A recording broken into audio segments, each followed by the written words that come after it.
conference room felt smaller than I remembered. Brenna sat across from me, her fingers drumming against her notepad exactly the way they did 7 years ago, when she delivered the words that supposedly shattered my world. Next to her, Gordon adjusted his tie, still that nervous habit when delivering bad news. And there was Lillian from HR, wearing the same sympathetic expression she probably practiced in mirrors. "We've decided to let you go, Maya," Brenna said, her rehearsed tone betraying nothing. "Your recent performance hasn't met our standards, and we feel this is the best decision for both parties." I let my shoulders slump forward. I widened my eyes just enough to look shocked but not overdramatic. I don't understand. Can you give me another chance? I've been trying so hard." The beautiful thing about that moment was knowing they had no idea they were dancing to my choreography. Every late arrival, every half-hearted report, every meeting where I zoned out, I had orchestrated it all. They thought they were making a tough leadership decision. I was getting exactly what I desperately wanted but was too terrified to ask for. Before I dive deeper into what happened next, could you please take a few seconds to tell me in the comments where you're listening from? Because I want to know where my story is reaching around the world. And please like this video, subscribe to my channel, and hit that notification bell because this gets so much crazier than you think. My name is Maya, and what I'm about to tell you will change how you think about power, control, and who's really pulling the strings in your workplace. 7 years ago, I was drowning. Fresh out of college, my parents had invested everything in my education. My younger brother needed money for his own studies. My grandmother's medical bills were piling up. When this major financial services company offered me a position in their data analysis department, I grabbed it like a lifeline. But within months, I knew I'd made a horrible mistake. The work crushed my creativity. Numbers, spreadsheets, reports that nobody read.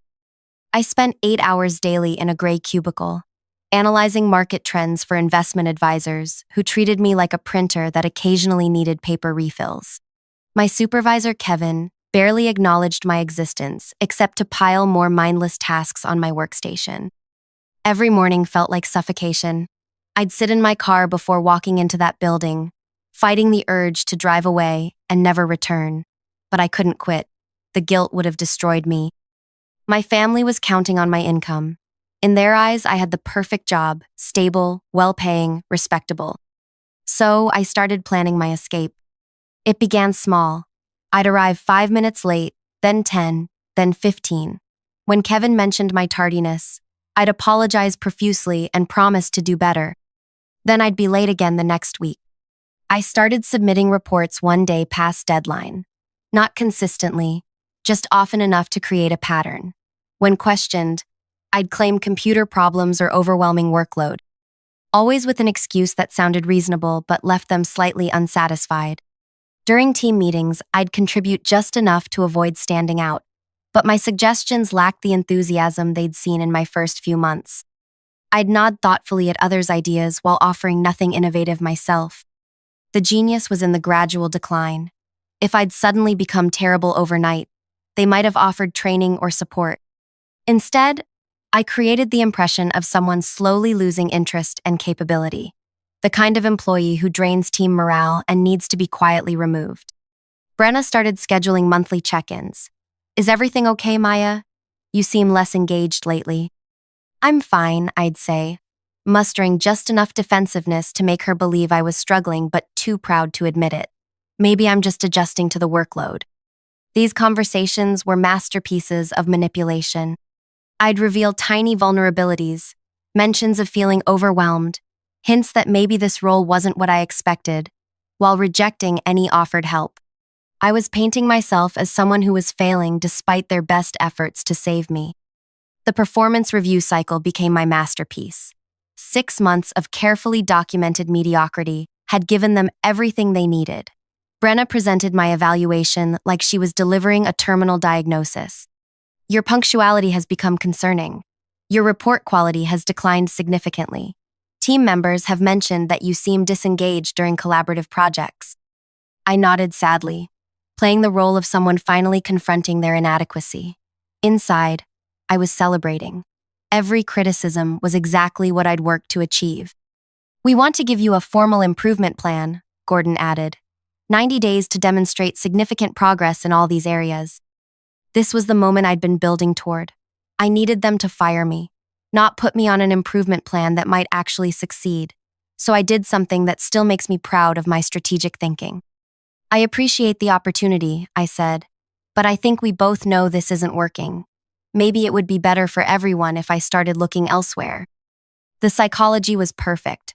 By suggesting departure myself, I made them feel like firing me was the merciful choice. They weren't destroying my career. They were agreeing with my own assessment. It shifted their entire emotional framework from guilt to relief. Within 2 weeks, I was sitting in that conference room, receiving my termination notice. The severance package gave me 3 months to figure out my next move, but I'd already been planning for months. During my lunch breaks, I'd been researching graphic design programs. On weekends, I'd been building a portfolio. Every evening after my soul-crushing data analysis, I'd been teaching myself the skills I actually wanted to use. The day after they fired me, I enrolled in an intensive design program. 6 months later, I was freelancing. Within 2 years, I'd built a client base. By year 4, I was running a small agency. Year 6 brought a partnership with a major marketing firm. And then, 6 months ago, something incredible happened. Brenna reached out through LinkedIn. The company was restructuring their marketing department and needed a creative director to oversee digital strategy. Someone had recommended me. The irony was delicious. They were so impressed with my portfolio and agency reputation that they had no idea who I really was. Brenna scheduled a phone interview, gushing about my impressive background and exactly the kind of innovative thinking we need. During our call, I waited for recognition. Nothing. 7 years, a different hairstyle, and a completely different industry had made me invisible to her. She was hiring the creative professional I'd become, with no memory of the failing analyst she'd once fired. I almost declined the offer. My agency was thriving. I didn't need their validation or their paycheck. But as I thought about it, I realized this was something much more valuable than money. This was the chance to reveal a truth that would haunt them forever. I accepted the position and started planning the most sophisticated psychological revelation of my life. My first month back was beautifully surreal. I walked through the same hallways where I'd once felt trapped, but now I carried myself with the confidence of someone who belonged there. Kevin, my old supervisor, nodded politely when we passed, clearly trying to place where he knew me from. I attended meetings with the same executives who had once dismissed my potential. They hung on every word of my strategic presentations, taking notes on insights from someone they'd once considered a liability. Brenna introduced me to the team with glowing praise.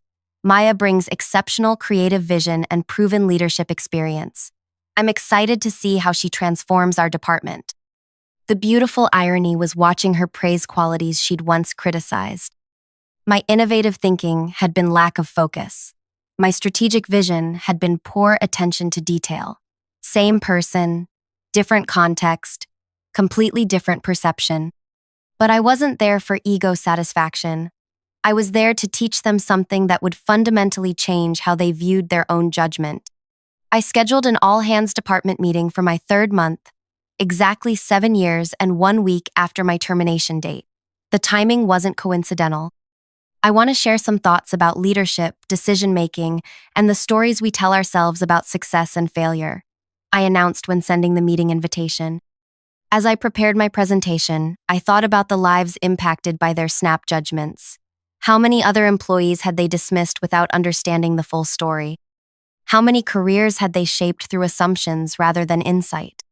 The morning of the meeting, I dressed carefully, professional but approachable, confident but not intimidating. I wanted them focused on my words, not distracted by power plays. 23 people filed into the conference room. Brenna sat in her usual spot, Gordon beside her. Kevin found a chair near the back. Lillian from HR positioned herself by the wall, notepad ready. Thank you all for being here. I began. Before we discuss future strategy, I want to tell you about a decision this department made 7 years ago that perfectly illustrates everything wrong with how we evaluate people. The room was attentive but relaxed. They assumed this was going to be a generic leadership anecdote, maybe something from my previous company. 7 years and 1 week ago, this department terminated a young analyst for performance issues, poor punctuality, declining work quality, apparent disengagement from team projects. I watched Brenna's expression shift slightly. Something was nagging at her, but she couldn't quite place it. The termination seemed justified. The employee had shown a clear pattern of declining performance over several months. Management did everything right, documented the issues, offered improvement plans, made the difficult but necessary decision. Gordon was nodding along, probably remembering similar tough calls he'd made. But what if I told you that every single performance issue was deliberately orchestrated? What if that employee was never failing at all, but was instead executing the most sophisticated exit strategy you've ever seen? The room went completely silent. Brenna's face had gone pale. Recognition was dawning in her eyes. What if that young analyst was too terrified to quit a job that was destroying her soul, so she carefully manipulated you into firing her instead? What if every late arrival, every missed deadline, every sign of disengagement was calculated to achieve exactly the outcome you thought you were imposing? I let that settle for a moment before delivering the revelation that would change everything they thought they knew about their own authority. My name is Maya Chen. 7 years ago, you fired me from the data analysis department for performance issues that I spent months engineering. Today, I'm standing here as your new creative director because that firing gave me the freedom to discover who I actually was. The silence in that room was unlike anything I'd ever experienced. It wasn't just shock, it was the sound of people realizing that everything they believed about a pivotal moment in their careers was completely wrong.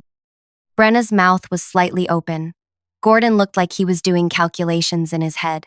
Kevin's face had gone through several colors. You never had the power you thought you had in that termination meeting, I continued. You were puppets in a performance I directed, choreographed, and executed flawlessly. While you believed you were making tough leadership decisions, I was controlling every aspect of the narrative. But the real bomb was still coming. The revelation that would ensure they never looked at employee management the same way again.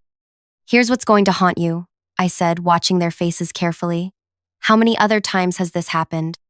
How many employees have you terminated thinking you were making decisive leadership calls when you were actually being manipulated by someone who wanted out but couldn't find another way? I pulled out a folder I'd prepared specifically for this moment. Inside were printouts of exit interview data I'd requested from HR under the guise of understanding department turnover patterns. In the 7 years since you fired me, this department has terminated 43 people for performance issues. 43 individuals whose careers you thought you were managing, whose futures you believed you were determining. I started walking around the table, making eye contact with each person. But what if you weren't the decision makers at all? What if some of those people were just like me, trapped in roles that were slowly destroying them, too afraid or financially constrained to quit, so they found subtler ways to orchestrate their own escape? The psychological impact was devastating. I watched Gordon's confidence crumble as he mentally reviewed every termination he'd overseen. Brenna was staring at her hands, probably thinking about all the times she'd felt proud of making tough but fair personnel decisions. The beautiful irony is that you hired me back because of everything I accomplished after you set me free. My creative agency, my industry reputation, my strategic thinking, all of it exists because you gave me exactly what I needed 7 years ago. You've been celebrating the indirect results of your own manipulation. Kevin raised his hand tentatively. But if you wanted to leave, why didn't you just quit? The question revealed everything wrong with their understanding of workplace power dynamics.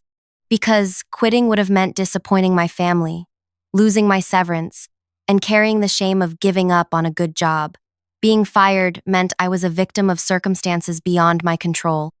It gave me a story that preserved my dignity while achieving my goal. I returned to the front of the room and faced them directly. You spent months documenting my declining performance, having serious conversations about my future, weighing the difficult decision to let me go. You invested emotional energy in managing what you thought was a failing employee. But I was never failing. I was succeeding at something completely different. The weight of realization was settling over the room like fog. These were intelligent people who prided themselves on reading situations and making sound judgments. Learning they'd been completely blind to what was actually happening was shattering their professional self-confidence. Every performance review where you expressed concern about my trajectory, every meeting where you discussed strategies to improve my engagement, every moment you spent believing you understood what was happening, you were living in a reality I constructed for you. Lillian from HR looked physically ill. Her job was literally to understand employee behavior and motivations. Discovering she'd been completely deceived by someone she'd pitied was destroying her faith in her own expertise. But here's the part that should really terrify you, I continued, savoring this moment I'd been planning for months. I wasn't some mastermind with years of manipulation experience. I was a 22-year-old kid who figured this out in desperation. If I could orchestrate something this sophisticated while barely understanding workplace politics myself, imagine what truly experienced people could accomplish. The room was so quiet I could hear the air conditioning cycling on. Think about Marcus from accounting who you let go 3 years ago for chronic absenteeism. Think about Jennifer in client services, who seemed to lose all initiative before you terminated her in 2019. Think about David in operations, whose work quality inexplicably declined until you had no choice but to end his employment. I was naming real people whose terminations I'd researched. With each name, I watched recognition flicker across different faces. These weren't random examples. These were specific cases they remembered making difficult decisions about. What if Marcus was orchestrating his absences because his wife's illness made him need flexible schedule options he was too proud to request? What if Jennifer had already secured a position elsewhere but needed to be terminated to avoid a non-compete clause she couldn't afford to violate? What if David was planning to launch his own consulting firm but needed severance money to bridge the financial gap? The paranoia I was planting was beautiful in its logic. Every employee termination they'd ever overseen was now suspect. Every performance issue they'd documented might have been theater. Every difficult personnel decision they'd agonized over might have been someone else's carefully planned outcome. Gordon cleared his throat. Are you saying that's what actually happened with those people? I'm saying you have no way of knowing, I replied. Just like you had no way of knowing with me. You believed you were seeing authentic performance decline when you were actually watching calculated manipulation. How would you recognize the difference? That was the poisonous seed I'd come here to plant. Not just the revelation that they'd been wrong about me, but the permanent doubt about their ability to accurately assess any employee situation. Brenna finally found her voice. Why are you telling us this? What do you want from us? It was the question I'd been waiting for. I want you to understand that power isn't what you think it is. You believed you held my career in your hands 7 years ago. You thought you were making a decision that would devastate me. But I was the one controlling the entire situation. I wrote the script, directed the scenes, and got exactly the ending I wanted. I moved closer to her, speaking directly but not aggressively. You've spent 7 years believing you made a tough but necessary business decision. You probably used my termination as an example when training other managers about difficult conversations. You might have even felt proud of how professionally you handled a challenging situation. Her expression confirmed I was right. But none of that was real. The competent manager you thought you were being, the decisive leadership you thought you were demonstrating, the difficult judgment call you thought you were making, it was all illusion. You were just following my choreography. The psychological devastation was complete. I had taken their professional confidence and revealed it as elaborate self-deception. The reason I'm telling you this isn't revenge in any traditional sense. I'm not here to hurt you or damage your careers. I'm here to give you a gift, the gift of humility about how little you actually understand about the people you manage. I opened my presentation software and advanced to a slide I'd prepared. Moving forward, our department is going to operate differently. We're going to assume that every employee interaction contains layers we might not see. We're going to question our assumptions about motivation and performance. We're going to consider that the stories people present to us might not be the complete truth. The slide showed a new framework for employee evaluation that emphasized curiosity over judgment, conversation over documentation, and collaborative problem-solving over unilateral decision-making. This isn't about being paranoid or distrustful. It's about recognizing that people are complex, that workplace relationships involve multiple agendas, and that true leadership requires understanding the reality behind the performance. I clicked to the next slide, which outlines specific changes to our management approach. We're going to start having different conversations with struggling employees. Instead of documenting decline, we're going to explore what might be driving behavioral changes. Instead of assuming incompetence, we're going to consider whether someone might be communicating needs in ways we're not recognizing. Kevin raised his hand again. Are you saying we should never terminate anyone? I'm saying we should understand why termination is happening and who's really driving that decision. If someone genuinely can't perform their role, that's a legitimate business choice. But if someone is orchestrating their own exit because they're afraid to have honest conversations about their actual needs, that's a failure of communication and leadership. The final slide contained what would become our new department mission statement. We're going to create an environment where people feel safe being authentic about their career goals, their struggles, and their needs. We're going to make manipulation unnecessary by making honest conversation possible. I closed the laptop and faced them one final time. 7 years ago, I was too scared to tell you that this job was destroying my creativity and that I desperately wanted to pursue design. I was too worried about disappointing people to admit that I needed something different, so I manipulated you into making the decision I couldn't make myself. The room was still processing everything, but I could see understanding beginning to replace shock. That was a failure on both sides. I failed to communicate authentically, and you failed to create conditions where authentic communication felt safe. My manipulation succeeded because your leadership approach made manipulation seem like the best available option. I gathered my materials and prepared to leave them with their thoughts. I'm genuinely excited to work with you all in my new role, but I wanted this foundation of honesty before we move forward. I wanted you to understand that leadership isn't about having power over people. It's about creating conditions where people don't need to deceive you to get what they need. As I walked toward the conference room entrance, Brenna called my name. Maya, wait. I turned back to face her. I'm sorry, she said simply. Not for firing you, because you're right, that's what you wanted, but for not creating a workplace where you felt safe telling us what you actually needed. That apology meant more than any revenge I could have orchestrated. It showed she understood the real lesson. Thank you, I replied. That's exactly the kind of leadership this department needs moving forward. I left them in that conference room to process what had happened. Over the following weeks, the changes were remarkable. People started having different kinds of conversations. Managers began asking different questions when performance issues arose. The entire culture shifted toward curiosity and collaboration. 3 months later, Gordon approached me about an employee who seemed to be declining in engagement. Instead of documenting problems, he wanted to explore what might be driving the changes. Together, we discovered that the employee was struggling with childcare issues but afraid to request flexible scheduling because previous requests had been denied. We solved the problem through conversation instead of creating a termination case study. Brenna started hosting monthly forums where employees could anonymously share feedback about workplace challenges.